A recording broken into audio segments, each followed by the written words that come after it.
En ce moment, je suis fascinée par l'histoire de Carlo Acutis. Avant le 7 septembre dernier, je l'avoue, je n'avais jamais entendu parler de ce jeune homme, mais alors depuis que j'ai appris qui il était, vraiment, ça me passionne. Alors pour ma part, je suis agnostique, c'est-à-dire que, en somme, je ne prends pas position dans le grand sondage de la métaphysique. Pour autant, je m'intéresse beaucoup aux religions, je trouve qu'elles nous apportent énormément qu'on soit croyant ou pas. Pour présenter Carlo Acutis en quelques mots, il s'agit d'un jeune homme qui est né en 1991 à Londres, mais en réalité il avait la nationalité italienne et très peu de temps après sa naissance, il est allé vivre en Italie avec ses parents.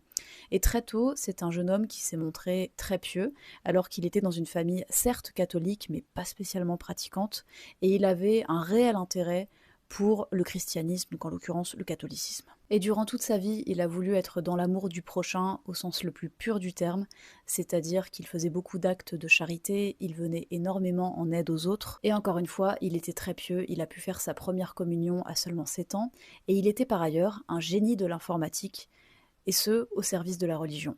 En effet, il a créé un site internet, alors qu'en plus internet débutait relativement à l'époque où il a vécu, il a créé un site internet pour recenser les différents miracles eucharistiques, si je ne me trompe pas dans mon appellation. Il était extrêmement doué pour l'informatique, ce qui lui a valu d'ailleurs le surnom de le geek de Dieu, entre autres.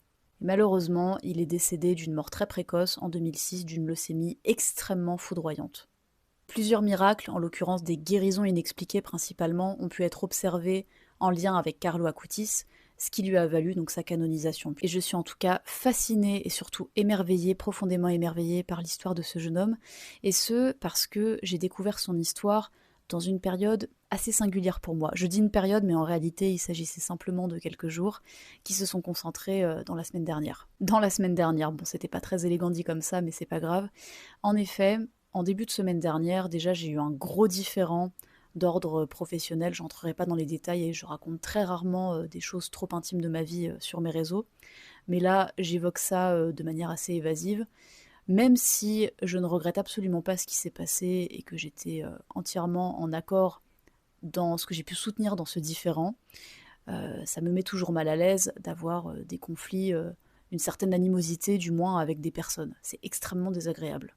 J'ai beau être très au clair la plupart du temps sur ce que je veux ou non dans ma vie et sur ce que je tolère ou non de la part des autres et de la part de moi-même, l'animosité, quelle que soit la forme qu'elle prend, m'est extrêmement désagréable et je pense que je suis très loin d'être la seule dans ce cas.